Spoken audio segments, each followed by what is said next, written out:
Hello and welcome to the Screen Composer Studio, a podcast about the musical storytellers behind some of your favorite films, shows, video games, and more. I'm your host, Adrian Ellis, and in this episode we speak to Darren Fung. Born of Chinese immigrant parents, he started his musical education at a very early age and had his first orchestral work performed when he was only 15. He eventually found his way to Montreal, where he studied at McGill University, and finally to LA, where he currently makes his home. All along the way, this savvy entrepreneur has found himself helped by many amazing mentors and has himself long been giving back to the community that helped get him his start. His stunning work on Niobe Thompson's The Great Human Odyssey and Equus, Story of the Horse, won him Canadian Screen Awards in 2016 and 2019, and he has led orchestras across Canada in highly acclaimed concert performances of both miniseries. We chat about the intensity and pressure of live orchestral recording sessions and what it takes to pull them off, his work on a piece of music that could have made him the most hated man in Canada, the journey that led him to Hollywood, and his thoughts about living and working in the mecca of filmmaking and music. Please be warned, this episode does contain some spicy words, so be aware if you're listening with kids or anyone sensitive to not so safe for work language. And if you like what you hear, please consider giving us a rating and sharing the episodes with your friends and followers. It really helps us grow and share the stories of these amazing creators. And now, please enjoy this conversation with my good friend, Darren Fung. Darren, welcome to the Screen Composer Studio.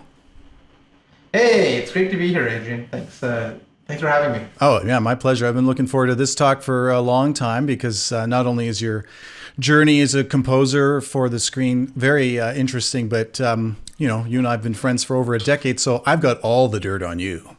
I know. You also see me working, and you always see me working like right next to you, and you see how unelegant it is. So pounding the MIDI keyboard, right? Where are you coming to us today? Where are you at? This is my studio, which has been I've selectively chosen the camera angle to avoid any mess and to show and to not show the crazy like rat's nest of cables that's on the floor, but just show you a nice grand piano that's right there. Ooh, that just fancy. that just looks so much more elegant than my studio stuff. And I'm sure it's another absolutely perfect day in sunny Los Angeles, California. It is absolutely beautiful. It is getting warm out there, but it's tough because with coronavirus and COVID-19. I mean, I just dropped my son off at day camp, and which is a celebration for us because it's just like get the F out of the house, right? Like you need to do something. You need to get off your devices, and it's a full day. It's like swimming and archery and all this. It's like all the good camp stuff, right? But there's still a little bit, all that nice weather. You're still worried a little bit about the coronavirus, so it's kind of bittersweet. Right? Yeah, of course. Do too much, but yeah. Yeah. So I want to start off by winding us back, as I often do in these shows, to talk about your early life. Who were your parents? What was your story growing up? Well, it's funny because my bio for the longest time is like all good Chinese boys. I started playing piano when I was 3 or 4. It's still up for debate. But my mother and father were both from Hong Kong, and they came over from Hong Kong in the 70s, right? My mother was a very typical tiger mom, books, school, music, sort of the typical, Canadian boy upbringing of like playing hockey. That never happened for me, although I rebelled against that in my 30s and started to learn to play hockey in my 30s. And my dad was an engineer, very much focused on that. So, started piano at a really young age, and then my mom put me in violin lessons as well too. The violin didn't really stick, although I still take some of those lessons in the orchestration that I do today. But then I switched in junior high, switched over to saxophone, and so I don't really play at all anymore. I had a band teacher friend who asked me to play O Canada for the Music Cares Music Day, whatever it was, and I dusted off the saxophone, and surprisingly, everything that the saxophone actually played surprisingly well. I played surprisingly horribly, but I played surprisingly well, and I decided to accompany myself on piano only to diminish the shame of my horrible. Were your parents? Was there any musical? Kind Was there any kind of music in your family growing up, or were your parents non-musical? My mom tried, but my parents both were not musical. My dad actually, as what's funny about this, and he didn't tell this to me until later on. He was an engineering student at the University of Minnesota, and he took the introductory piano class because he thought it would be a bird course, and it totally destroyed his GPA. Oh no. Yeah. How about you? Did you enjoy, like, that's 3 is very early to start. Did you enjoy it as you got into it, or did it feel mostly like an obligation? I think I think there's a lot. There's definitely enjoyment to it, but there was a certain sense of obligation to it, right? Too, right. I think a certain point early on, and my mom was probably kicking herself in the butt for this. She said, you know what, if we were a Chinese school dropout, she said, I'll let you drop out of Chinese school if you practice on piano, right? I'm like, yeah, Chinese school dropout, right? I think at a certain point, I think my mom was like, well, if you don't want to do it, just quit because it's costing us an arm and a leg. But I think I was the one that was like, no, I'm not going to quit. I'm not going to let you have that victory over me. And then it really started to get to something, I think, pinpointing in high school, grade 10 to 11, where it really just stopped being a chore and started being something really good. I was still lazy as F, right? Like, I was very lazy. I was a horrible practicer and anything. It scares me a little bit because Andrew, my son, I have to practice with him, right? And it's still like the same battles that I was fighting. It's like, oh, gotta find time to practice. I don't want to practice right now. But finding that time to practice, I think, or finding the motivation to practice was always tough.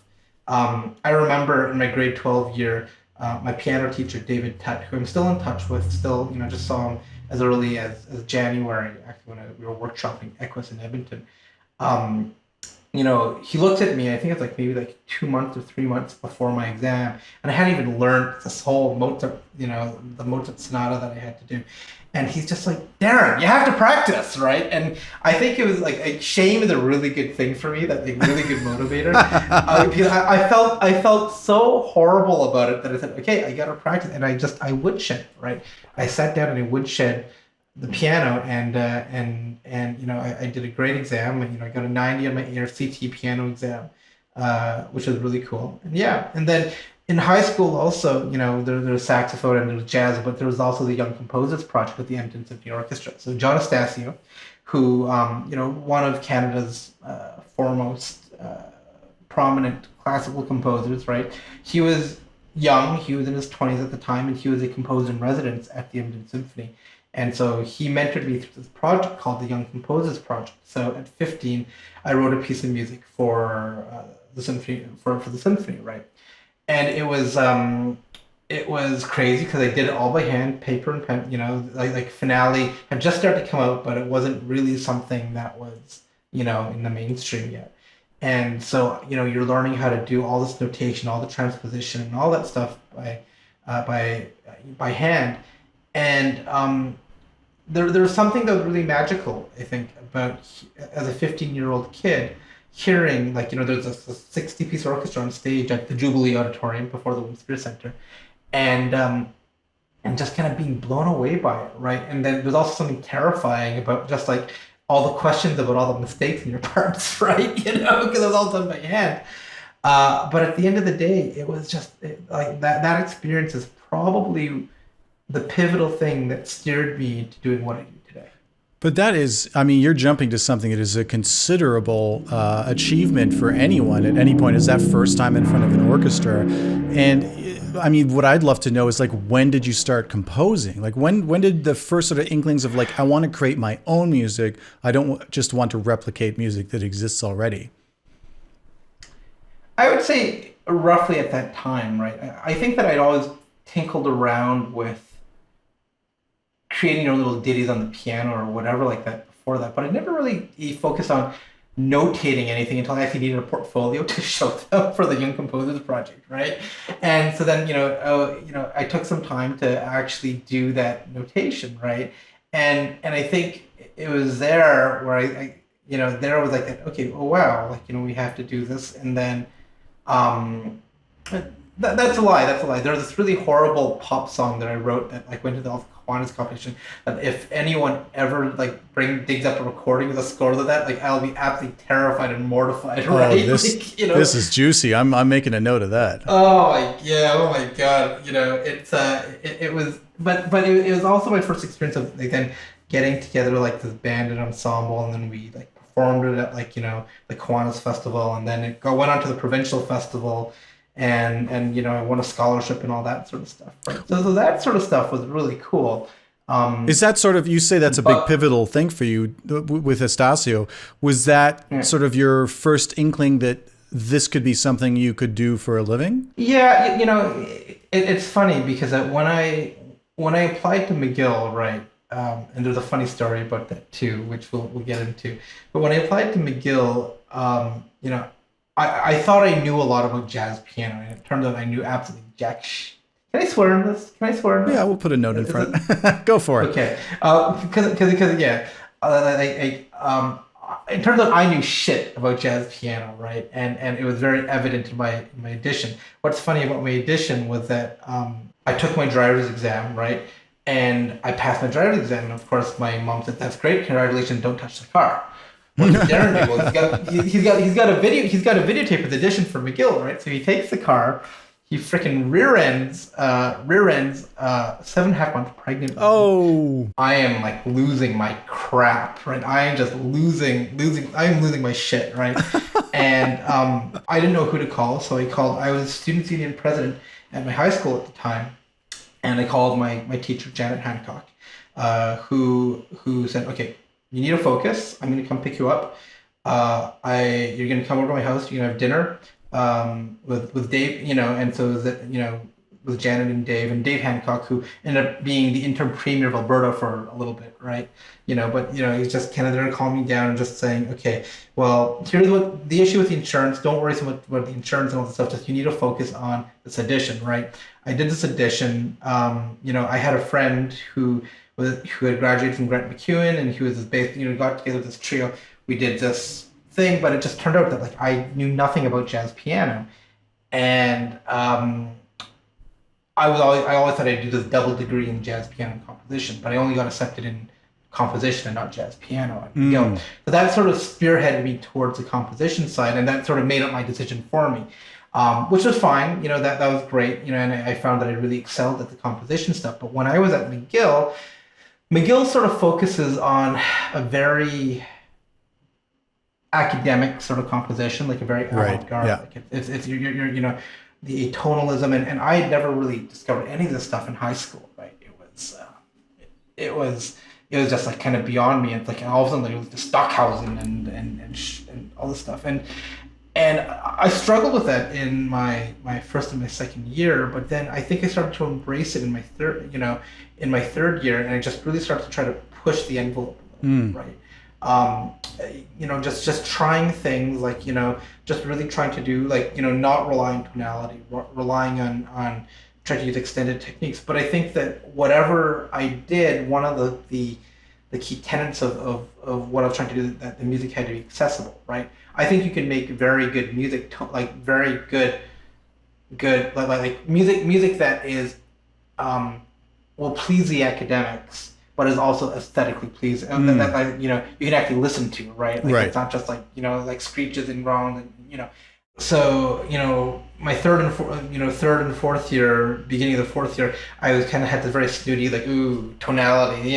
Walking around with like sort of like pompous ass. I remember, and John Estacio, he always said that I always mentioned this.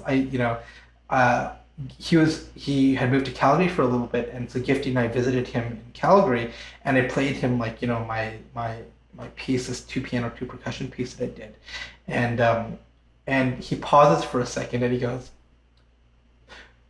"Well, that was very McGill."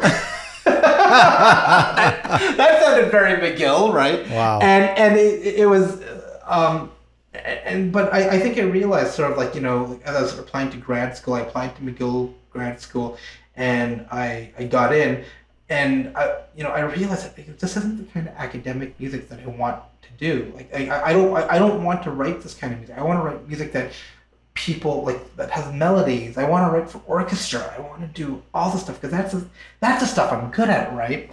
And so about Who are your heroes? about, Like, who were you looking up to, or who were the models for what you wanted to do at that time?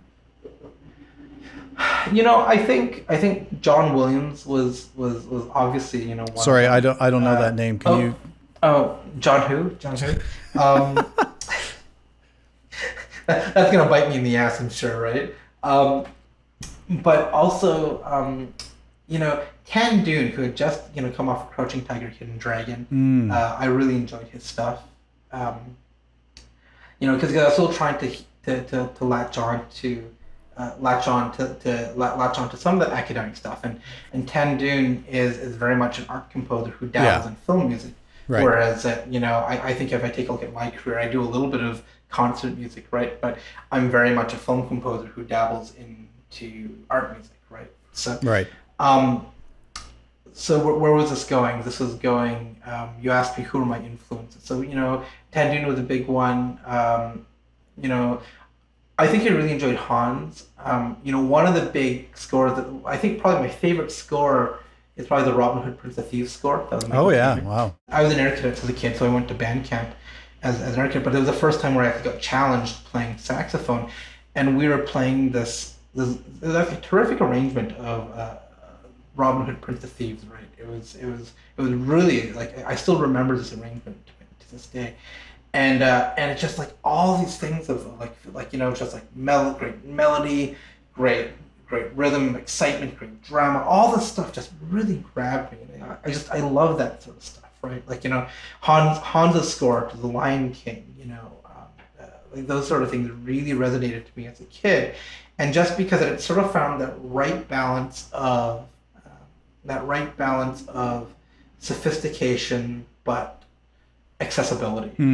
A lot of scores, I think, today you have this great orchestra, but you kind of forget just some of those basic craft things like orchestration or like a melody or like a good solid hook, right? Like a good thing that just lures you in. And I find that the scores that I love are the scores that just like you sing them back and over again. Like I really appreciate. Don't get me wrong. I really appreciate a great texture, a great a great texture, a great way of sustaining drama, all that stuff. But really, what hooks me into a great score is just a great melody. I know that for you, mentorship, both you as a mentor, but also the receipt of mentorship on your behalf has been very important in your career.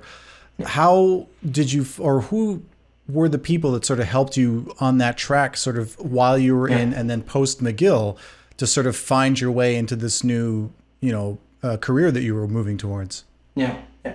So my fourth year of university, my prof, Sean Ferguson, he knew that the film thing was sort of something going on, and this was at the time of the Guild of Canadian Film Composers, as it was so known back then. The GCFC was doing a big thing in Montreal, and my prof said you should really go there and you should really talk to Pierre Daniel. And just for those listening that may not know who he is, what's his full name? Oh, so Pierre Daniel wrote. So Pierre Daniel and his last name Rheault. He's won numerous Silken Awards. He's done lots of kids TV. The Smoggies, I think, was his big thing. At the end of this session, and it's very much a business session, which I absolutely, at the time I thought music publishing was like publishing sheet music, right? That's what I thought music publishing was, right?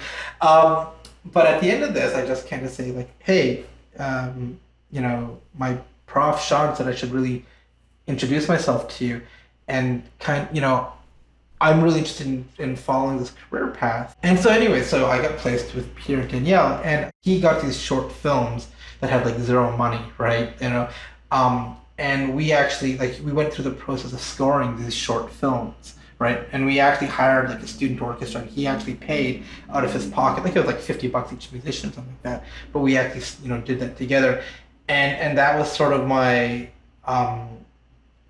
it wasn't my first experience scoring with orchestra or anything like that, but it was like sort of my first project that I got a chance to do that, with Pierre Daniel. I think where Pierre Daniel really stands out to me as a mentor was the business side of things, right? Like I said, I thought music publishing was like sheet music publishing at the time, right? And just like, any time that like I would have a contract question, I'd be able to call him up, and Pierre Daniel introduced me to Victor, right? And then they also, for all the guild programming, they had engaged me as like the staff conductor for some of the Montreal orchestral sessions. And then eventually I took over those sessions and doing them. I took over, I started doing the Toronto sessions, and doing the Toronto sessions. And, just to have these mentors and Victor Davis, bless Victor. I love Victor to death. But Victor would just kind of like, he just knew exactly where to zing me to get me off of my pompous high horse and to bring my ego down to earth a little bit, right? Yeah, using that shame that works so well on you again. Exactly, right? And it's funny because that, like, just think that things that you couldn't pay $1 million for, right? But like, like you're in a, I'm in a session conducting, and Victor just goes, come over here, right? And he goes like, if you want them to pay attention to you and they're falling off beat, don't conduct larger. Your thing, your thing is conduct larger. Conduct smaller. They'll focus on you more, right? Yeah. And you go, shit, right? Like those are the kind of things. Pierre Daniel, got me. He kind of got me onto the board of the screen composers because there was a vacancy, and kind of showed me sort of the ropes a little bit. And then he had me being in Montreal. Like I started off as sort of the coffee boy. Like I remember at these orchestral sessions, right? Just like bringing the big ass carafes of like coffee. Like those things are bloody heavy, right? And like filling it up with water and all that stuff. I was very grateful when I could hand it off to other people, right? The thing that I really valued about Pierre Daniel, and this is something that I've taken into sort of my career, that like he always paid for lunch. Right, he always paid for lunch, and I think that when I always make it a thing to always to grab the bill, especially when like a young composer comes to me and says, "Can I buy you lunch? Can I go for coffee in Toronto, in LA, or whatever like that?" And I always and some, like, don't get me wrong, sometimes they'll really insist and say, "Okay, well, if you're really gonna insist, fine," but like really, like let me do this because I'm working, I'm making money. But I think that the notion of paying it forward is very important to me. Yeah. As a person, as an individual, as a composer, as as a leader in the community, it's really important to me. And I just think that like if I can give to someone what Pierre Daniel and Victor and all these other people that I've managed to learn from, if I can give back just a fraction of what I've taken from them, then I've done all right. Yeah, that's great. I'm doing good. So among our cohort, I think you have the most. You have this very interesting balance that not a lot of people have, where you really are focused on the business side of what you do. And I read that you, part of the reason why you feel that you are successful is because of your resourcefulness and your entrepreneurial spirit. You actually went through what they call the SEB program, or the self-employment program, back in the day. And of course, you've taken some hints from Victor and from Pierre Daniel about how to run a business, how to move ethically through, your career.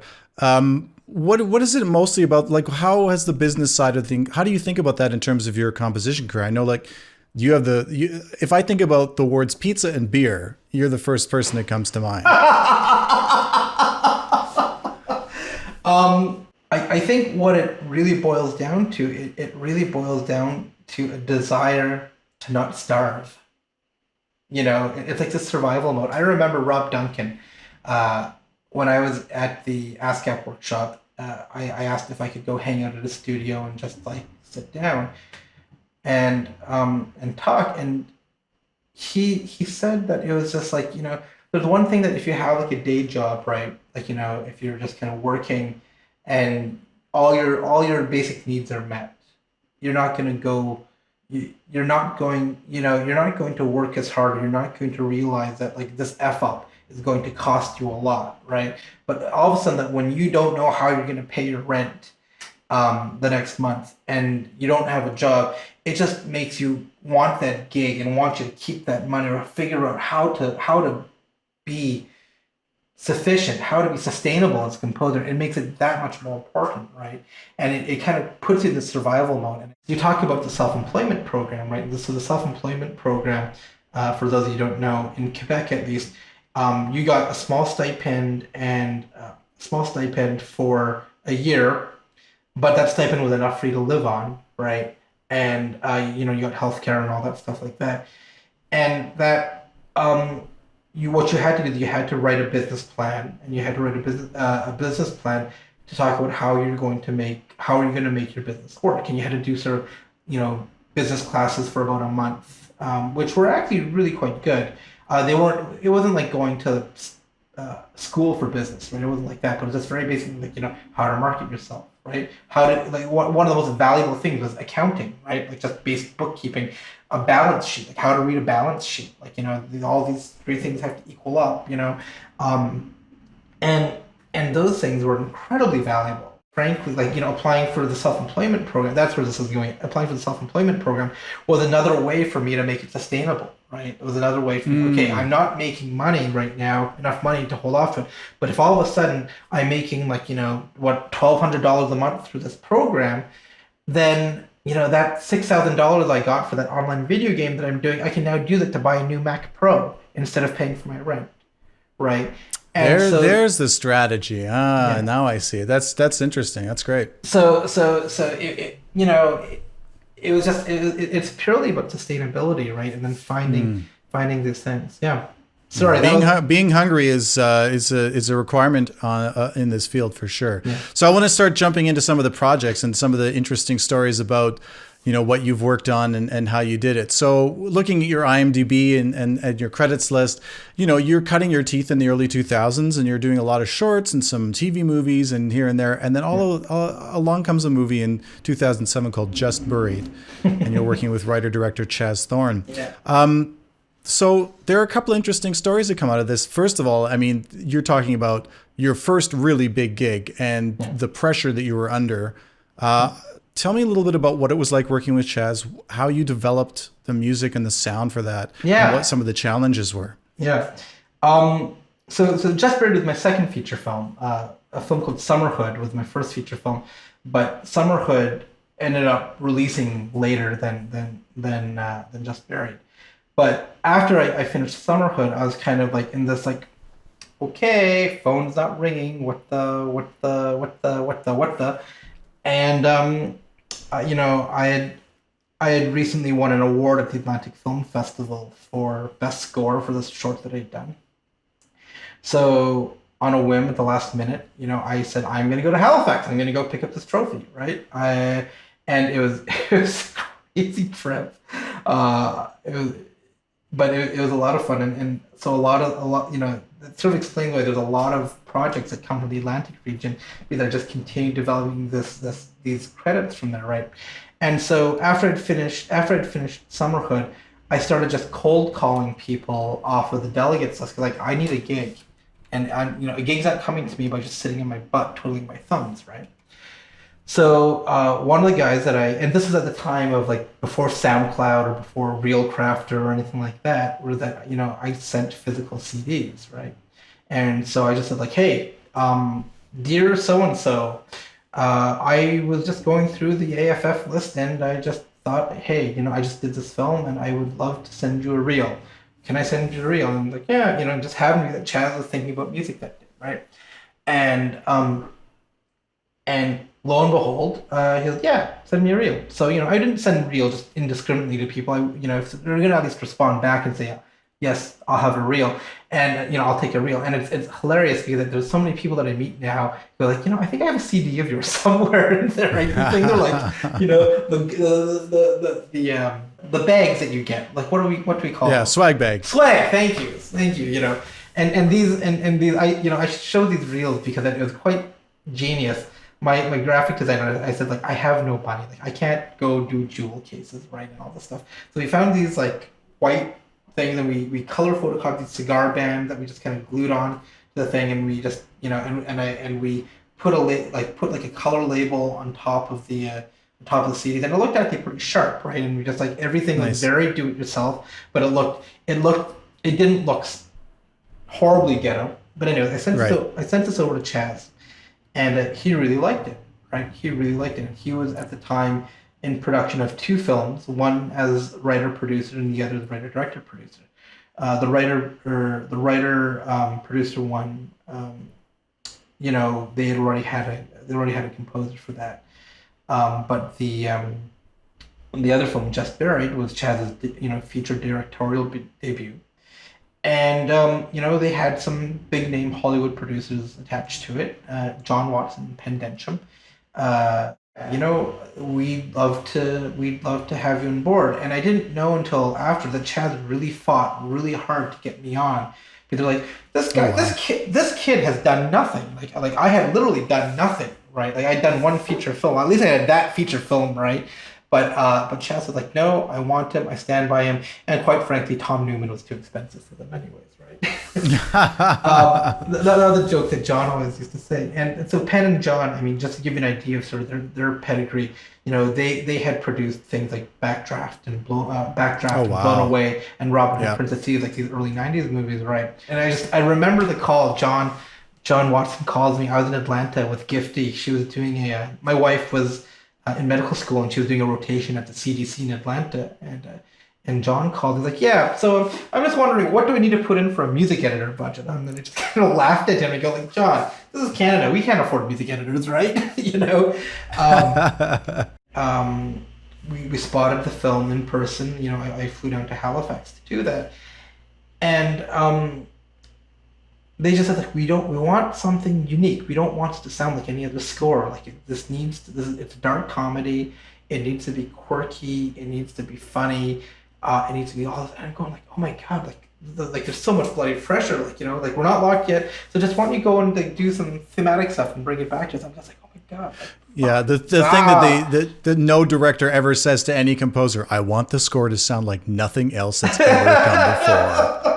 But I also don't want to be freaked out or confused by what you're doing. So thread that needle. Yeah. So one of the interesting things about Just Buried, so I sat with the editor, Chris Cooper, for a day, and we just started putting in temp music in there, right? Like it was interesting because I was helping with the temp process, and we just put a whole bunch of stuff that we thought was working really well. And the common thread of it was that it was very percussive, with a lot of plucked things and pit stuff and all that, or just like hitting and all that. So you go, okay, well, what instruments are plucking and hitting and all that stuff? Like, okay, well, harpsichord, pizzicato strings, harp, celeste, cymbalum, like hammered dulcimer, like I just get throwing all this stuff into my sequencer and just kind of coming up with like, it's gotta sound unique, and I just came up with something, and that became the palette for Just Buried, and they loved it. It was the most terrifying, it was like 3 days. Like, why the fuck aren't they getting back to me? Why the hell aren't they getting back to me? And then Chaz says, sorry, we haven't gotten back to you, but we just want to say we loved it. I'm like, oh, good. Wow. Thank God. Right. Josh Tinsbury, who my good friend and who's the recording engineer on that one, he was still a student at McGill when I brought him on to do this, and he showed his microphone list to his professor Martha DeFrancisco, and it was like, xylophone, or so like marimba and vibraphone and harpsichord and piano and celeste and all this stuff like that, like eating all the stereo pairs. And Martha was like, certainly he's not using all of those at once. And I was like, yeah, sorry, kind of am, yeah. But it was just a fantastic experience. Went to Prague to record that, and that score was very pivotal in for me, because that it got me my agent, right? Right. John, we're sitting at the mix in Halifax, and John looks at me and goes, do you have an agent? And I go like, no. You should meet Michael Gorfin, right? And I kind of go, I kind of do this, right? And I go like, you can get me a meeting with Michael Gorfin. And for those who don't know, Michael Gorfain is of the Gorfain Schwartz Agency, one of the biggest composer agency on the planet. Well, they rep that guy. Who were we talking about earlier? John Johnny somebody? Yeah, Johnny I don't know. somebody. Yeah.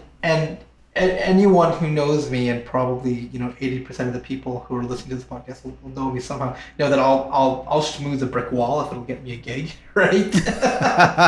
and Indeed, you will. And here this offer of like getting into an agency just like came completely unsolicited, right? Completely unsolicited. And I think what it was for me, it was like you just have to do good work. You have to do good work, right? I think that I've been really fortunate in my life that I've just had like a plethora of fantastic projects to work on, right? I've had a couple of projects that I'm like, I'm not going to shed any tears when this is done, and it's not even the fact that, the project was good, the personality sometimes, right. Whatever like that, right?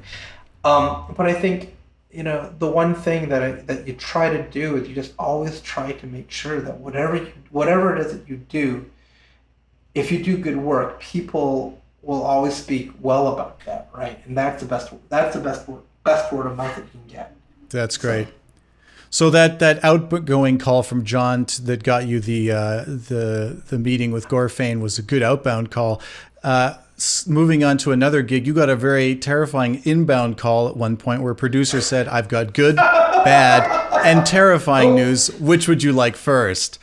So I'm sure you know what I'm talking about. Yeah, Can you give us the backstory on that, where you were in front of the nation? Absolutely. In a pretty tight spot.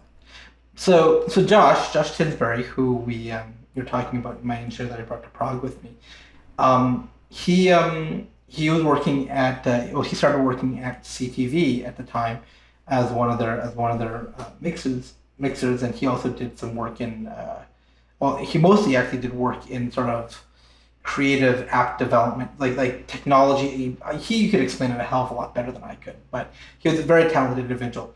And he said, "You really should meet Michael Noonan." I'm like, "Okay, Mike Noonan." And so Michael was sort of the head of post sound at CTV, and he introduced me to all sorts of interesting people there, including people at TSN.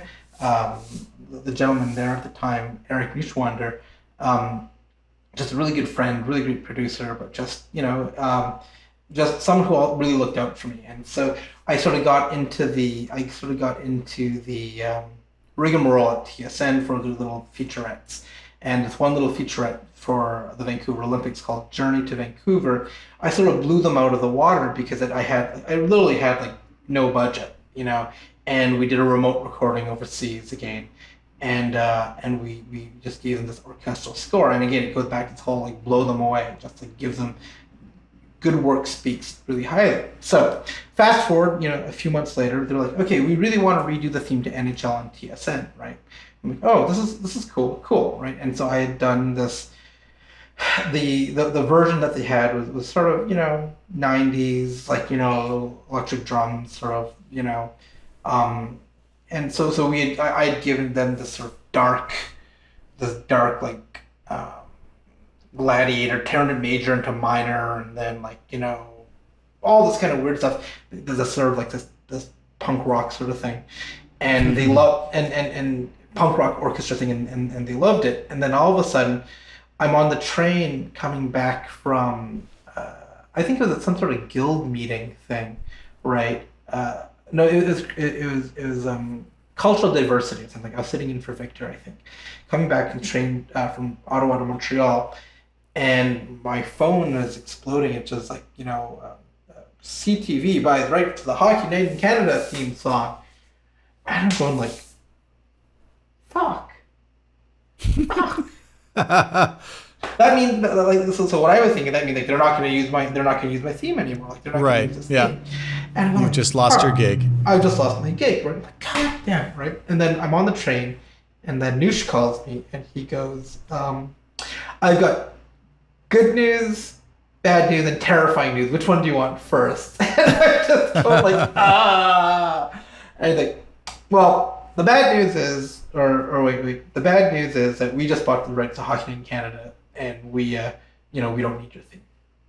Good news is we still want to work with you.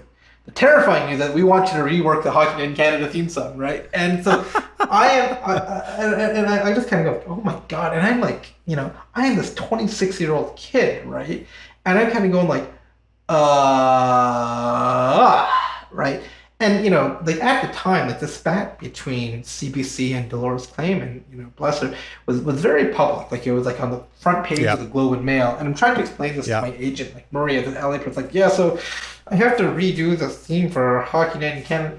She's like, okay, so you're rearranging a theme. And she's like, so what's the big deal? Like, no, you don't get it. This is like, if I fuck this up, the country will hate me. The country will hate me, right?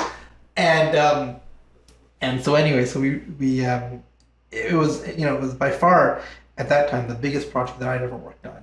The budget of just hiring essentially what was the Toronto Symphony and everything but name. We didn't buy the name rights, but we hired the TSO, all the players and all the stuff and just like the logistics of all that as this 26-year-old, and then all of a sudden telling TSN and like negotiating the contract, you're dealing with like the vice president of legal affairs for CTV, and you're like this like kid, right? And you're going like, I really need you to wire that money to my account because the trucks, the recording truck is not going to go there unless we get that. And this whole thing we're doing in like 48 hours is going to like burst, right? And it amazes me how fast corporate Canada will work when you light a fire under their ass, like saying this whole thing will be canceled if you don't wire this money into my account, right? And it was just like, it was remarkable to have the resources that we had to do that gig, right? We brought in a mobile truck, we rented a concert hall, we hired the TSO, we did all of this stuff, right? And to do these sort of arrangements, and then so we redid the arrangement of the original I think it's the 60s, I can't remember when it was, but the original Doors Claimant thing, and then I got to have a little bit of fun and do all these sort of like variations on them. Like I did this like cowboy version, I did this another like this punk rock variation, I did this like I did this James Bond version, and it was actually really that cool. was my favorite. The dark, mysterious James Bondy version. The James Bond, and I think when we were doing the punk rock version, Mark Milliere, the senior VP at TSN, I was like busy conducting and all that stuff. So he walks into the live wire truck, and the orchestra's just not feeling this thing. Like they're just not getting it right. And he like the first thing he's walking on, they're just like, what the F is like? What are we spending? Like no. $200,000. It all worked out and everything was great, right? But it was certainly grace under pressure. But what I will say is this, to tie everything up with a nice bow, as I like to do. However big the orchestra is or however small the ensemble is, there are certain tenets of scoring to picture that remain the same no matter how small or how big your ensemble is. That you're prepared with click tracks, that you have your parts clean and fresh, that you have a good team in place, that you know how to someone, either you or someone you trust and know how is producing from the booth, and that someone who you trust and know, if it's not yourself, is conducting from up there. You have good players, and also just quite frankly, like don't be a jerk, right? Like don't be a dick. Imagine that. When I was co-teaching film scoring at McGill with Pierre Danielle, it was student musicians, and so we gave them like a 20-piece orchestra or something like that, the students, and I made them conduct, and then I would kind of be that irritating guy who would be like hovering around going, you should, and it amazed me how when you're up there, you kind of forget about the human relations with people. And like for me, a big thing is how are you asking, like how are you it's one thing to say, hey, violins, you're out of tune. Yeah. Right. It's another thing to say like, hey, can we measure 53? let's just check our intonation. It's a little wide there. Can you just, check that out there? And then people, Yep. and one puts people on edge, and one puts people, like, invites them to collaborate, right? And I think people forget about that, right? Like, no one likes to be told that they suck, in front of all their colleagues or peers, and everyone wants to do a good job, right? And one of my students, Rachel Kidd, said, like, as a player, I just want you to be direct with me and tell me what's wrong. I'm saying, absolutely. I'm not saying beat around the bush. I'm not saying, like, sugarcoat it. All I'm saying is find a way that doesn't put them on edge. Because the minute that those people aren't on your team, the minute that everything slows down, and quite frankly, at the end of the day, it costs you money, right? Like, if those players aren't invested in what you're trying to do, then it's going to cost you money, right? And potentially your sound, because if people aren't happy or they feel, in any way alienated or dejected, there goes the beautiful sound of your music. Absolutely. And so, and it comes back to, the whole pizza and beer thing, right? When I started doing film scores, I did this little course at NYU, and then with Pierre, and then I did Pierre Daniel, and then it's all about, like, finding the click tracks, like, manually, like, with a click book and all. Like, I had no idea what a DAW was and blah blah blah. But I would ask. One could argue you still don't really know. Yeah, that's true. There's no argument. There's no argument about that. You just. But you have. Like, you turn these clicks, and I was the only one wearing headphones, and the click track was coming up with my Dr. Beat metronome, and it was just like, it's crazy, right?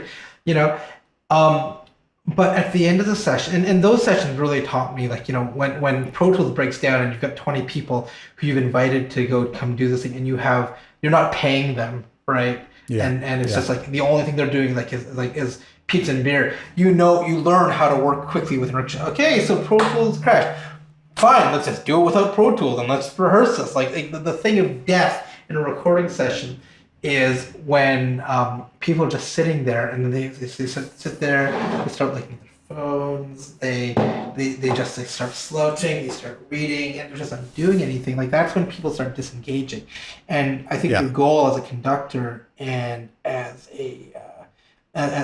quite frankly a project manager is to keep that level of engagement high, to keep the energy high, so that people are willing to put forward their best, right? And sometimes that means, like, okay, well, everyone's kind of getting sleepy. We're not going to do that long whole note cue now. We're going to go throw an action cue in there because they're going to sit up straight and they're going to they have to engage again, right? And so it's about reading those sort of things.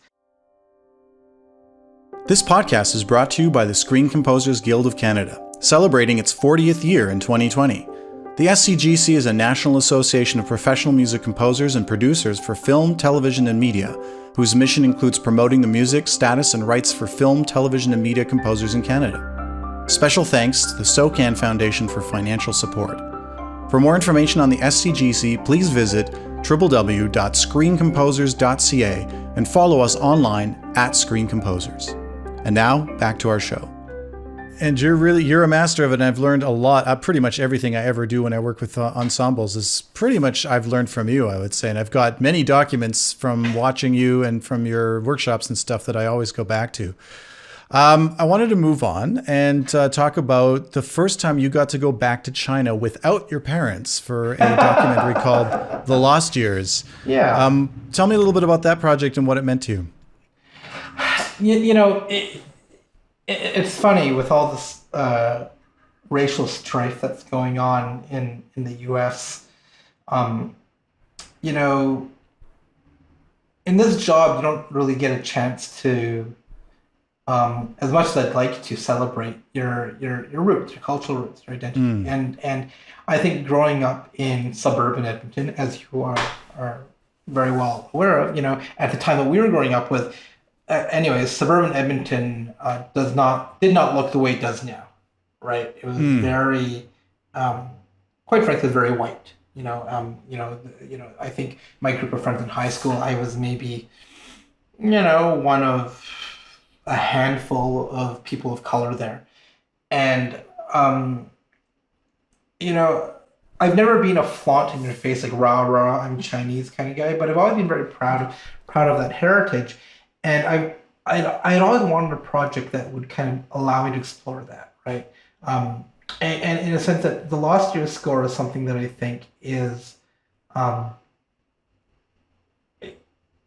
it's something that is almost like this musical reflection of who I am as a person, right? Because it's at its core, it is a Western score. It is a Western score. It is an orchestral score, but it has flavors of Chinese culture to it. You know, we had a pipa, we had an erhu, and I just remember being in the studio there, and you know, we ended up tracking the erhu and the pipa after the fact, but we had them in live for a couple of tracks. So we brought them in for the last hour of one session, and so the erhu player is sitting behind me, and she's coming in, and I'm conducting, and then she comes in, you know, you turn to cue her, and just like this gorgeous sound just melts your heart, right? Just like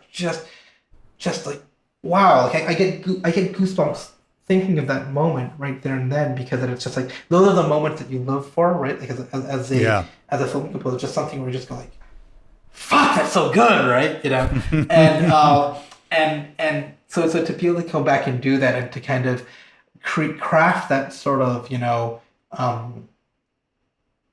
Western score with Chinese elements, and like, you know, to work with those sort of players, you know, was just really a treat, you know. Very, very grateful to Kendaji, the director, who literally Googled Edmonton Chinese composer, right? Oh wow! And there you go. Ta-da! My name comes Who up. knew that right? would be a valuable niche, eh? Yeah, there you go, right? So when you're working on a show like that, yeah. Or a documentary like that, and you're working in China and you're writing, you know, traditional Western, well, I shouldn't say traditional, but a Western style score with traditional Chinese music elements to it. Did that ever like give you pause and make you reflect on what your own personal sound is? And also, like, how do you think about that? I mean, I know that's a really difficult thing to talk about, like what your sound is, but do you have a sense of that? Can you describe what your sound is? No. And that's a fair answer. No. Listen, I think I've been very fortunate in my career, and I think not just fortunate, but I've also very much made deliberate choices in my career to be the orchestra guy, right? I think that, and it, you know, for a lack of a better term, that's my sound, is I'm the orchestra guy. Even sort of my electronic scores, and I'm not talking about like, you know, like fake orchestra scores. I'm talking about like there's no orchestra in there, you know, with whatever samples or whatever you do. I take a very classical approach to the orchestration, you know, to it, and not you know, by in terms of like, you know, how do I fill out the harmonies? How do I, you know, what has a melody? What you know, what did it? So, you know, if you're to describe my sound, you know, I think, you know, my sound is, I'm an orchestra guy, you know. If I were to take a stab at it, and you can tell me to go home, I would say there's a kind of very direct, emotional, very hopeful and an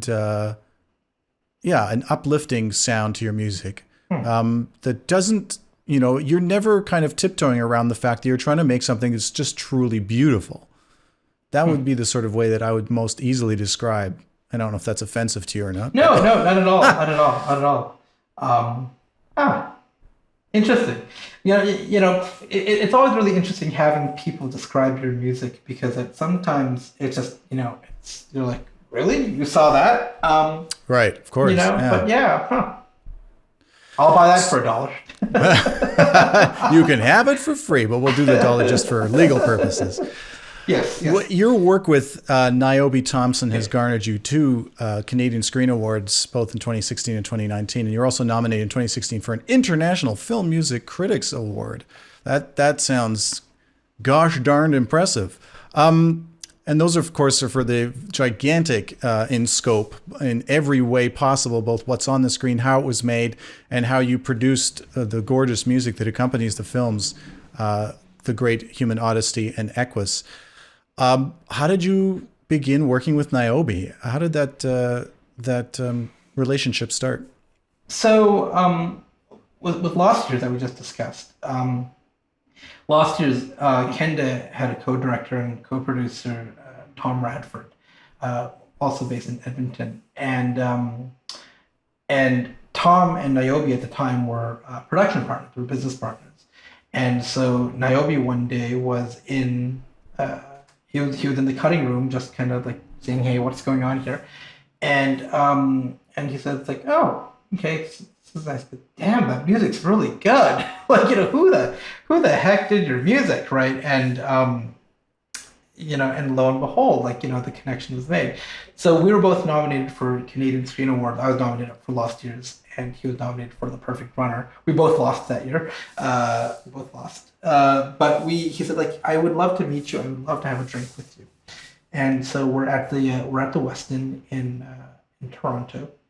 And we're having a drink. He's like, "Let me tell you about this project that I have. I want to tell the story of humans, right? Like, it was called, at the time, the working title was Human, the Miracle of the Species, right? And so I'm kind of going like, wow, this sounds really cool. Not really kind of, and I think the thing about documentaries and especially like sort of big natural history documentaries is that you don't really fully, it's very hard to describe, like, and not being a science person, it's very hard to grasp what it is and what the narrative is going to be until you actually see and see the picture, right? And he said that, right, all I know is that I want an orchestra. And I go, dude, you are a Canadian, you're a Canadian documentary, that's going to be on CBC. Like, you're not going to have the money to do this, but I'm like, you're like, no, just tell you, next time you're in Edmonton, we'll go have lunch. Just do some homework for me. Tell me how much you think you need for it. I'm going like, okay, fine. Never going to have freaking money to do this, right? Fine. We'll humor you. We have to do it in, because I talked to him about, well, could do it overseas, but the CBC thing, you have to do it here.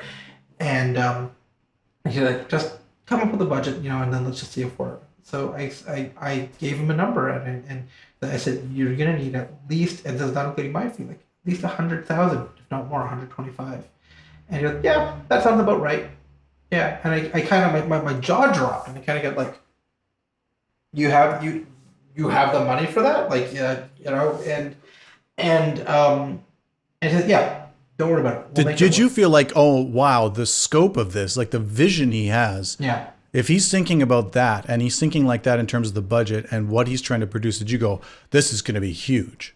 Well, it didn't hit me until I saw the Russians, right? So, right. And it took him this conversation was 2 years out, right? This conversation about human was 2 years out. And so he brings me into the cutting room and he shows me Russia does this. It's just a stunning thing of the Siberian indigenous warriors jumping across ice floes in the Arctic, right? These are just raw, they're not color corrected, it's not cut, edited, or anything. And I'm just like, and I'm looking at this and I'm going like, that's amazing. And they go, how the hell did you shoot that, right? It's like a dolly shot, like in the middle of freaking Siberia, right? Like ice floes in Siberia, and like it's just. I didn't realize how, holy crap, like I think it was at that moment that you go, I get it now. I get it, and that's also the moment that we said, like, I, at risk of sounding like a pompous ass, right? Which happens quite often, I assure you.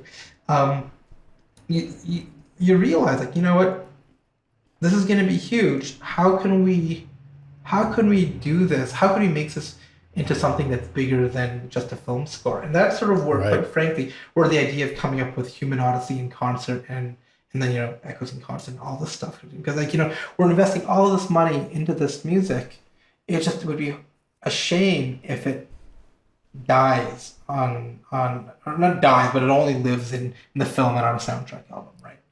And Right. and so we said like let's I floated the idea to Niobe. He's like, you are freaking crazy. Let's try it, right?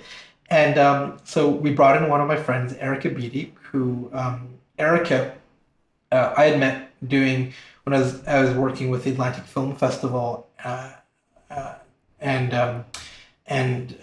she was the CEO of Symphony Nova Scotia at the time, and so we had come up with these director composer mentorship programs where the symphony donated service, and we picked four filmmakers and four composers, and they got a recording session with the orchestra, right? So that's how Eric and I knew each other, and she had gotten into the orchestra world, and I said, "Hey, Erica, you're gonna hate me, but I'm gonna come dragging you back into the orchestra world," right? And and we started doing a feasibility test, like how can we do this? Because it's one thing if you're a Holly, if you're Planet Earth in concert or Disney in concert, something like that. But it's another thing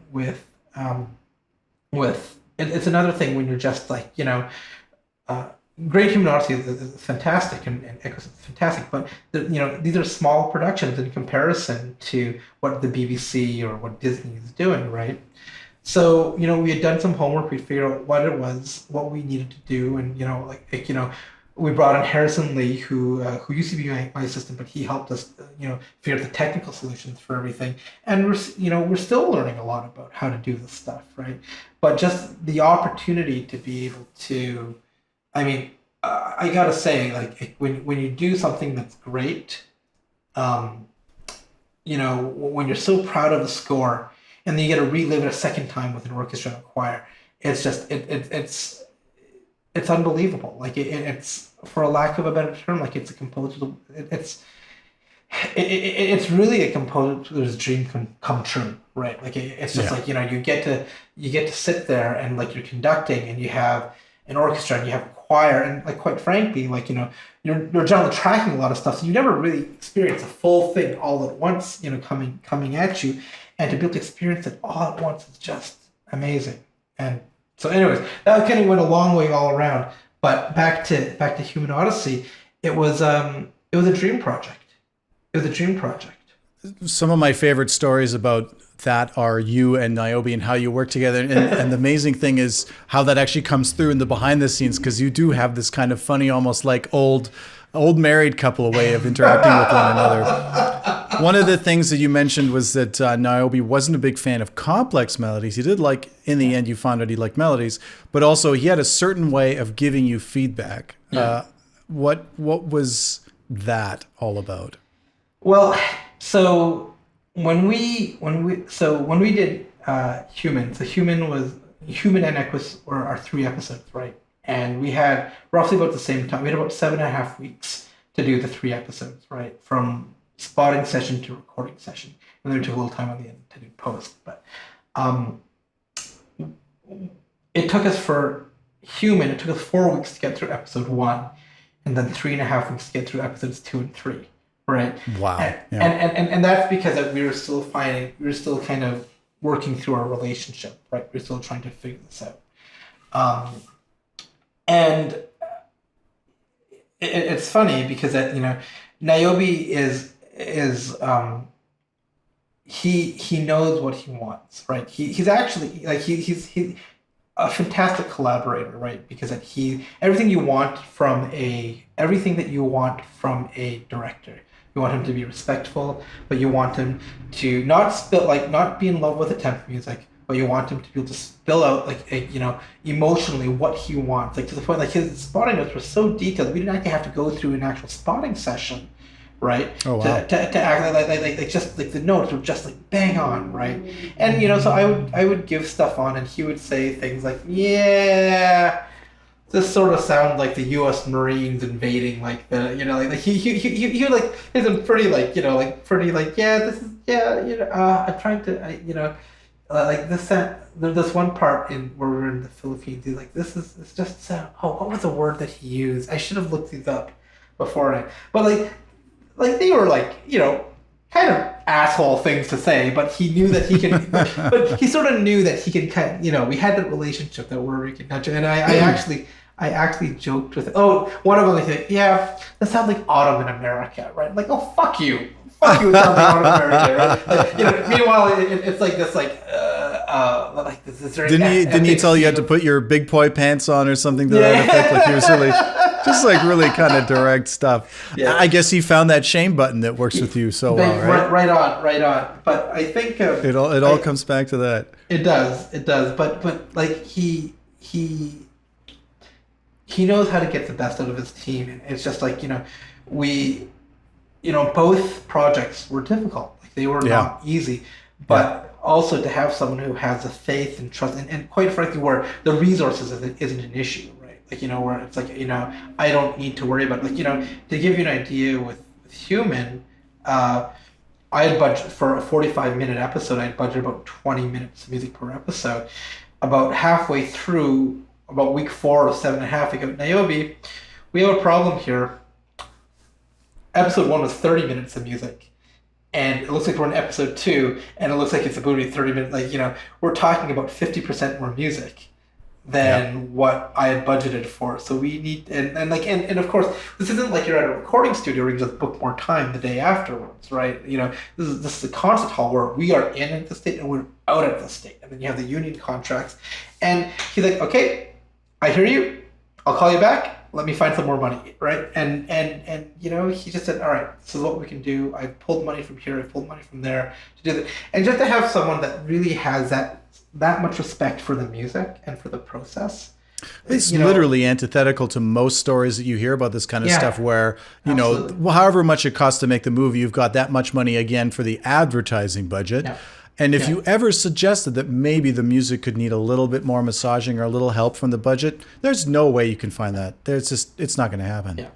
So that's a big vote of confidence. It is. But you know, it's a vote of confidence, but it's also just a testament, I think, to Niobe as a creative visionary. Right? Yes. Like, you know, he has an idea of what he wants, and he knows that he's got to spend money for it, and he knows that he's got to treat his people right. You know, I feel really blessed to count Niobe as not just a collaborator, but just as a really good friend, right? Like, just like, you know, we've had many drinks and many dinners together, and just hung out, and just like, you know, I feel I know him very well, he knows me very well, and to have that sort of symbiotic relationship is just like that's what you live for, right? That's and to have someone just say like, thank you, like, you know, like, this is great, thank you, like that's amazing. Yeah. So I've been on planes with you where you've been madly writing, not only just like figuring out some parts for the first violins on some cue or fixing some error in the copying, but also just writing cues that are going to go up on the stand the next day in under 24 hours. How do you... I mean, especially in the case of massive undertakings like the Great Human Odyssey and Equus, where you, again, as you said, you're booking a concert hall, you've got massive, you know, and members of an ensemble that aren't necessarily used to playing to picture or to click track and all this other. How do you manage the insane amount of stress and the amount of pressure that's on you to perform in those moments when the clock is ticking and you can literally just watch the dollars draining away? How do you manage all that? Well, first of all, it's a good time to say thank you to my wife, Gifty, for putting up with all my shit. Because she says I can be quite nasty when I'm like really under stress. But she's amazing for all the support that she gives me. But I think the big thing is to keep in mind the big picture, right? That you have to be at a certain point here, you know, hell or high water sort of thing. And you have to recognize early on enough when you need help. No one's going to do it all by themselves, and you need to recognize early in, like, you know, that you have to say like, hey, you know, like, you got to get help. You got to get help, right? And I think for someone who's sort of classically trained, like I used to want to do I want to orchestrate everything. I want to do it myself. It's just like, for 7.5 weeks to do 110 minutes of music, there's just no way you can do that, right? There's just no way. And like, going back and forth. And so I think that you have to find a workflow that allows you to keep control and to live with yourself as a creative, but also allows you to say, like, it allows you to keep your sanity and get sleep, right? One of the things that I will say, and anyone who knows me or my music knows, that I am not an engineer. I cannot mix my way out of a box, right? Like that is just, and for me, that's great because that's an easy thing for me to say in my workflow, especially if I'm doing an all synth thing, to say, I'm going to pass that and the delivery part of it to my engineer, and boom, there you go. You got a huge chunk that's over there. Orchestration, I can pass something off to over there, right? Cleaning up MIDI mockups, boom, pass it off to my assistant. Bouncing up stems, boof. What can I, at the core, what is it about this that makes it my music, and then how much of it realistically can you keep doing yourself, and how much do you have to pass off to other people? And I think that you really have to recognize early, and you won't recognize until like a couple projects in, when you're in shit, like when you're when you're in trouble. I have a new assistant right now. Well, he's not that new, but I have an assistant Ahmed right now, and he helped me on this last documentary that I did. We had an orchestra as well too, and on our debrief, I said like because I think that he wanted to do all the orchestration on his own, and we ended up having to call in people at the last minute, and so and that everything worked out and it was fine, but the debrief, I said like I would rather you need to recognize early on in. This is a sign of sort of a mature composer, right? It's like, it's not about, all of a sudden, it's not about trying to save every penny and keep it for yourself, which I think as young composers, because we don't have a lot of money, we're trying to keep a lot of it for ourselves. But it's also about realizing that, you can't go all the time. It's not sustainable, right? And so understanding, to recognize when you might be in trouble, when you need the extra help, and bringing them on early enough so that when you hit that line, that you're not screwed, right? So I think that's one thing. Sorry, one thing that's always impressed me watching you on the podium, conducting and managing the whole session, both for yourself and for some of the work that you've helped me with, is that you have a very keen sense of I guess what you'd call an 80-20 principle. What side the bread's buttered on. You know what you need to get right now versus what the big picture is, as you said, right? So one of the common phrases I often hear you say is, okay, we have to move on. Yeah. And that's it. When you've got the best you're going to get out of a cue, you might have some rocky bits, but you're going to fix it in post.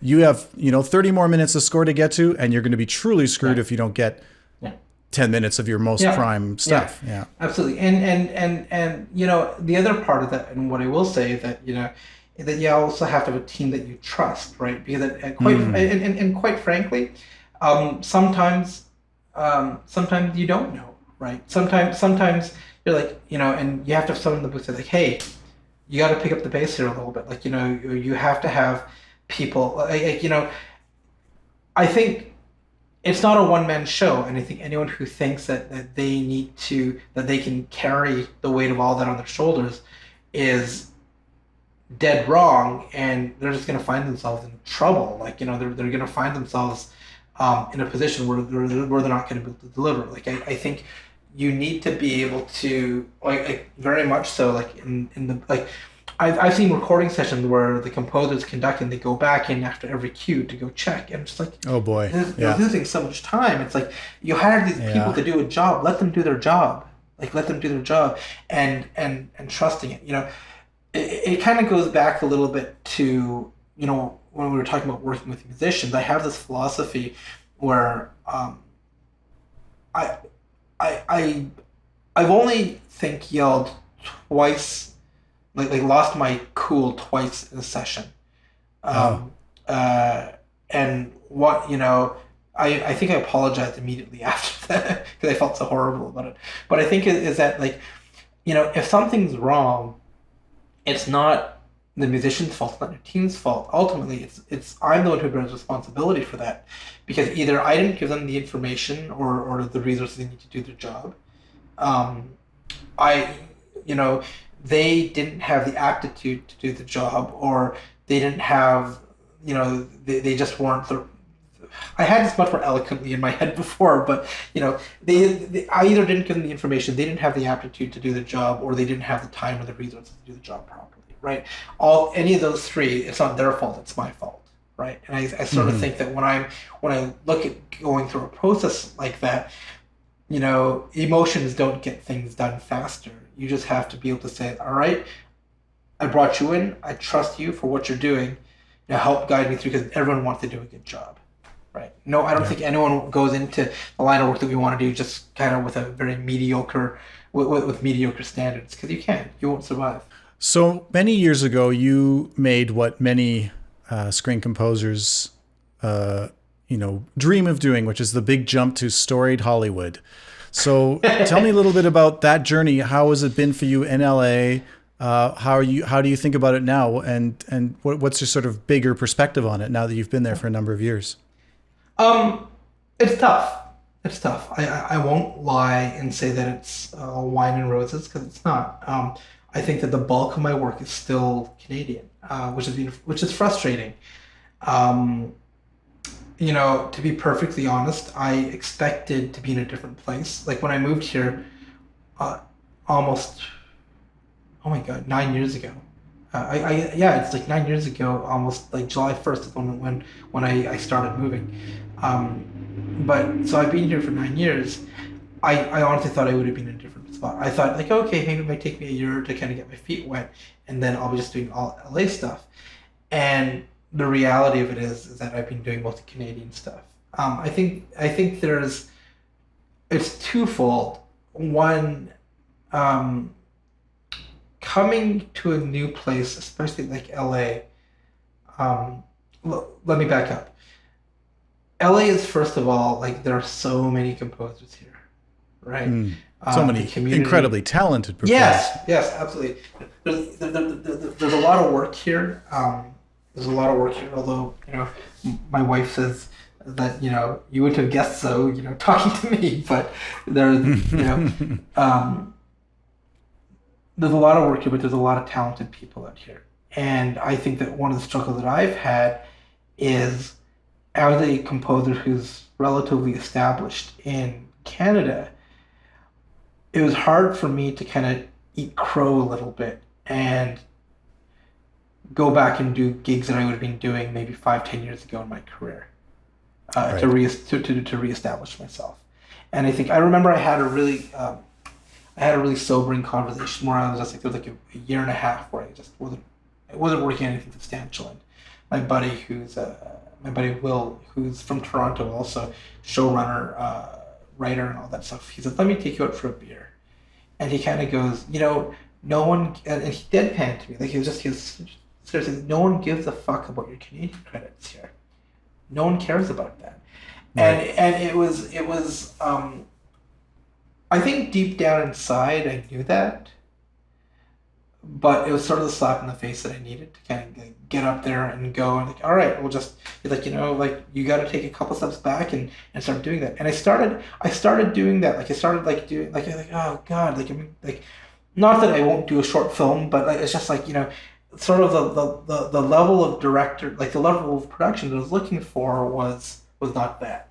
But then I started doing those sort of like kind of finding these early on productions in the sense to do that, to widen my network, and I found it really difficult. I found it really difficult to work with people who weren't necessarily as professional as I would have thought they were, as they should be, that I was professional as I was accustomed to working with, right? To give you an example, I signed up to do a student video game just because that it was. I thought, if I'm not working and I'm not going to do anything for free, I should learn something. I should learn to do some video game stuff, right? And I all of a sudden I got caught up with something, and an email came in from the production team asking like, "Hey, can you deliver this 2 or 3 days earlier?" And it just, it slipped through the cracks in the email box. And Right. you would have thought that something that urgent, if they hadn't heard back from me in a day or two, they would have just called me, right? And what happened? They fired me. I got fired. Oh. I got fired from a student production that paid no money, right? Jeez. And Wow. and it sort of baffled me. Like I was just like, did that just happen, right? And that was kind of like, I don't know if I can go back and sort of like, the same sort of professional courtesies and respect that you're expecting that you're used to from seasoned team members. You're just not getting that at that level. And I also think that because that LA is sort of the land of broken dreams a little bit, but also because the filmmaking is so much more, for lack of a better term, democratic here. Like it's like, in Canada, you're looking to get some sort of telefilm funding or some sort of government funding to do it, and there's sort of that line here. I think people will beg, borrow, and steal $20,000-$30,000 to make their first feature film, and which is commendable and all that, but it also means that there's a lot more people doing it, and there's a lot more people who they may be talented at doing it, but they haven't had the professional. They haven't been taught. They don't have the experience. They don't have the experience to be a professional, right? Right. Like to treat people well. Those little things that you take for granted, right? Yeah. Like, why are you giving me a cut?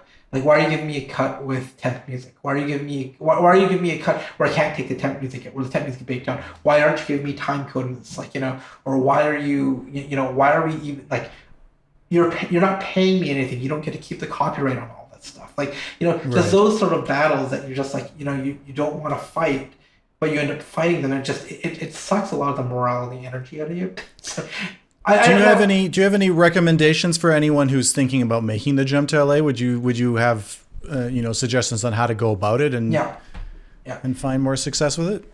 I think you need to be there's two things that I'll say. That I think the earlier on in your career that you do it, the better, because then again, like, I wasn't willing to go into, like, a ghostwriting position or an assistant position, or go into or do sort of lesser films through that. And I think that when you're younger and you don't have sort of the success that you've seen in before, it's a lot easier to do that, right? It's a lot easier to kind of build your career from scratch only once, as opposed to doing it twice. So that's the first thing that I would say. The second thing that I would say, that it's a very lonely place, especially if you're working from home, right? So that if you have a network here, that's great. If you have a partner that you can bring with that's willing to make the move with you, I think that if it wasn't for for Gifty and for my family, I think the battle would be a lot harder. Just because, two things. There's the financial stability part of it, but it's just the emotional stability. I always say that, and this ties back to the self-employment program. Nothing, it's not even the financial ups and downs that's difficult about this career path. It's the emotional ups and downs, and about the constant questioning of self-worth, of value, your ability, and all that stuff like that. If you're, you can go on to conducting orchestra and choir in concert one day to the next day going like, fuck, how am I gonna make this mortgage payment? Or how am I gonna pay my rent? And I think that just by being in LA, those emotions are compounded just because it's LA. Oh, interesting. So right. So you have to be prepared for that. Yeah. How do you think about being a composer these days for the screen? Are there things that concern you? Are there challenges that you think about? Are there things that you think not a lot of people or not enough people know about in terms of where we're at as an industry? I get really scared about how you're going to make a decent middle-class living as a composer. I think you and I are very lucky in the sense that we were sort of part of the last generation that really got, and you and I, we never really fully tasted the fountain of PRO royalties. Right? we got a good taste. Adrian and I, we did the music to Canada AM until they shut it down. And for a few years we had some incredible financial stability there, and then all of a sudden it went poof, and away it went. Yep. Right. And I think that with the OTTs and with the streaming services, I'm hoping that the royalty ecosystem will balance out. But the notion of making I know composers off of shows that, quite frankly, aren't the most popular or the most famous shows, to make very good six-digit livings strictly off of the royalties. Um, and I think that's really the way of salvation for how do you survive? How do you make this crazy world, sustainable for you? And the fact that that's going away really causes me concern, because I take a look at some of my colleagues who are a generation before me, and or a generation or two before you, and you look at wow, they were able to have real solid middle class livings based on the work and the revenue that was generated off them. And I won't lie, I want that. I want that financial security, and I'm just wondering, what can we do to make sure that we can all continue doing what we're doing? Because the way it's going right now, it's kind of scary. Whether industrially or creatively, in terms of the industry itself, the sound of where film scoring is going, or the industry in general, do you feel hopeful? Do you feel like there's a brighter future ahead? I do. I do, because there's so much good content out there now. There's such great shows out there. Yeah. Such great movies, and there's different ways of viewing things. There should be lots of work, for lots of people, right? One thing, not to go back to doom and gloom. I mean, I think I get a little bit worried about the sort of Hollywood system of 5 composers take everything, but then they have these minions of 20 ghostwriters working for them that do that. And it's just why can't we all just be honest about it and say no, I'm not doing the work, someone else is doing the work, and give them the credential, and let this ecosystem grow for people, right? But I think it's also, people are very protective of that territory because it's their livelihoods, and that livelihoods of royalties of back end is shrinking quickly. Yeah. So, but I am hopeful, because I think that at least within Canada, that we've got a strong up and coming generation of leaders in the composing community who are willing to fight for what's right.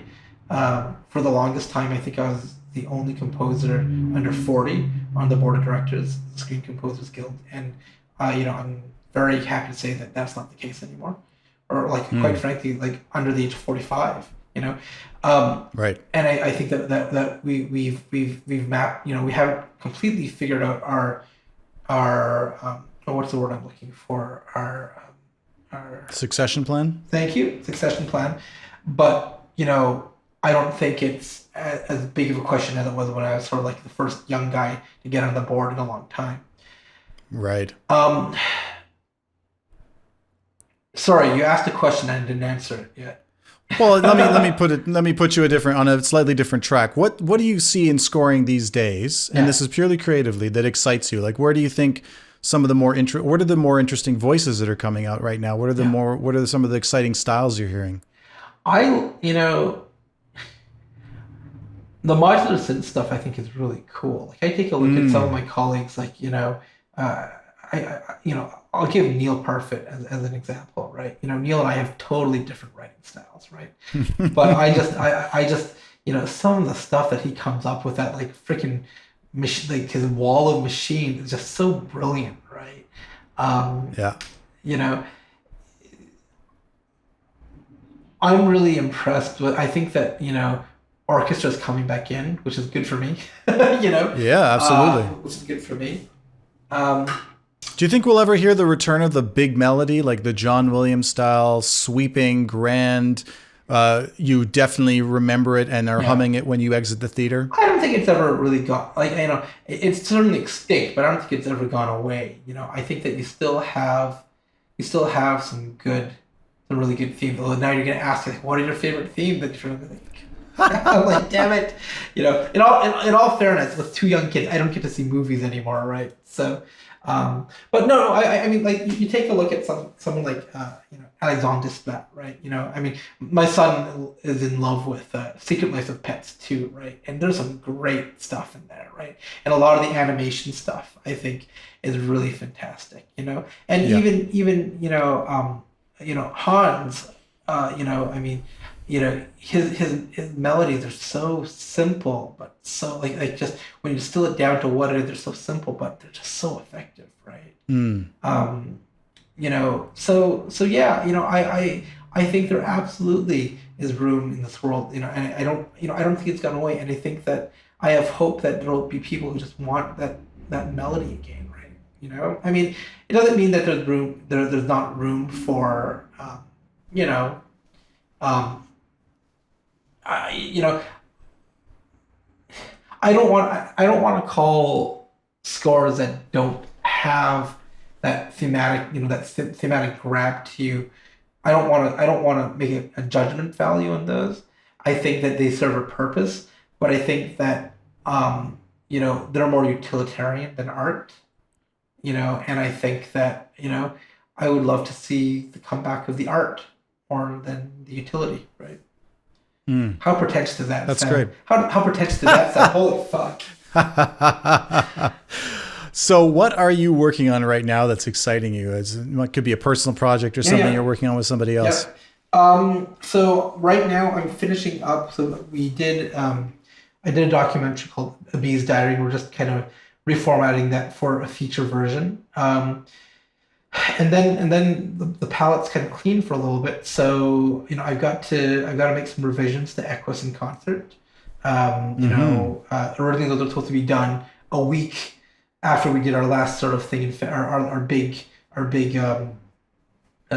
workshop with the TSO in February, but our show got canceled. So I'm like, yeah, why rush to do it, right? Um, Mm-hmm. I've got a little bit of a fight. We applied for the Canada Council grant, one of those coronavirus shelter in place grants, and I've got a little bit of a chamber opera thing that I'm working on with a friend. So Ooh. that'll be kind of fun. Hopefully, I'm hoping that we don't have to produce it like sort of Zoom style, but we can actually Yeah. produce it like normally. But we'll see. The thing about Zoom Are style is that you working with a librettist for that? Like, I am, what's the I am. and what's the theme? What can you tell us what the theme is yet? Um, the theme is, and this is all funding reliant. The theme is actually on the racial strife that we are experiencing right now. Ah, Um, okay. the idea, and I don't want to say too much about it because we haven't really gotten into our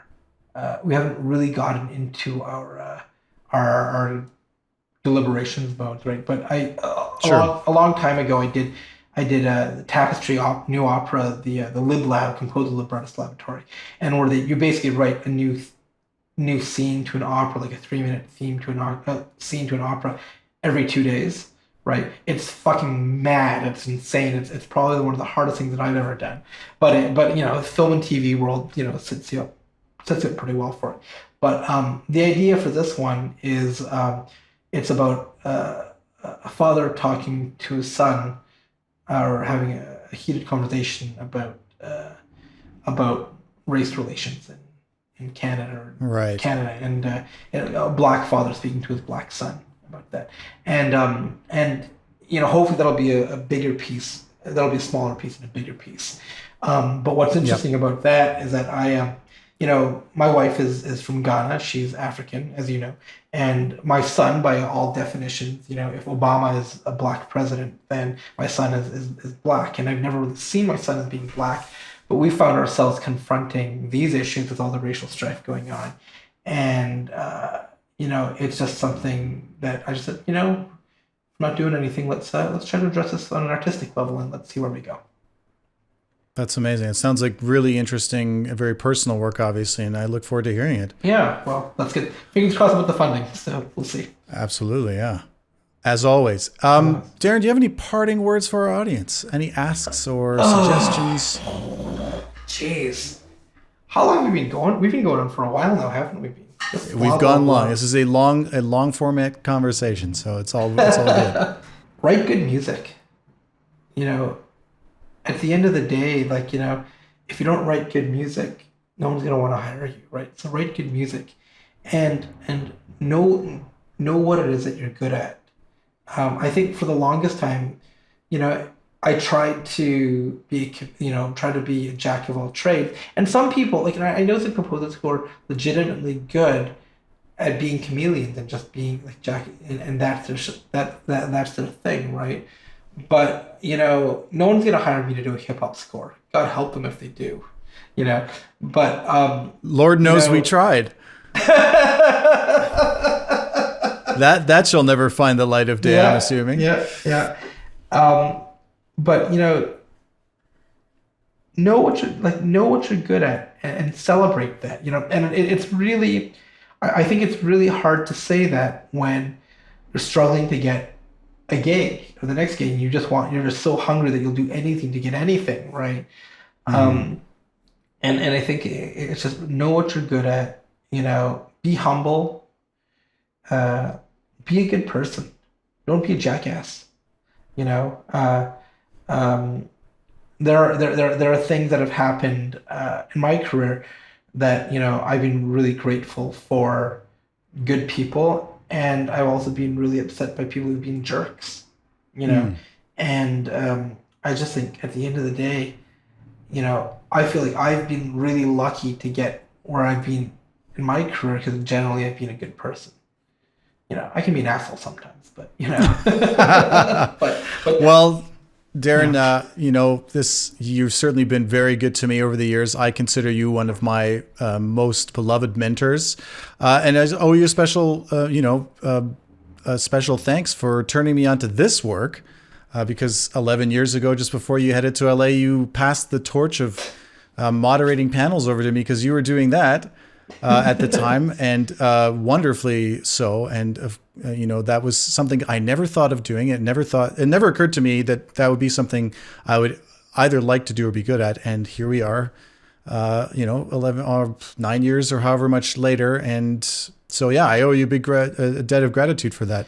Darren, this has been enormous amounts of fun. Thank you so much for being so candid and open. You're a terrific, kind, and generous person and a fantastic, wonderful composer. And I hope people go and check out all of your work, especially Equus and the Great Human Odyssey and all the other great stuff. And I wish you nothing but the best, and I can't wait to hear what's next for you. Thank you so much, Adrian. It's so much fun doing this with a friend and a colleague that I just have so much respect with as well, too. So thank you. Brilliant. We'll see you soon. See you soon. Cut! Thanks for listening. If you enjoyed this conversation, please consider showing your support by giving the show a 5-star rating and sharing the episodes with your friends and followers. The Screen Composer Studio is produced by myself, Adrian Ellis. Graphics and post-production assistance by Nick Grimshaw. Special thanks to our managing director, Tanya Dedrick, as well as Charlie Finley, Elizabeth Hannon, and Guggan Singh for their support. For more information on the SCGC, please visit www.screencomposers.ca and follow us online at Screen Composers, or reach out at tscs@screencomposers.ca.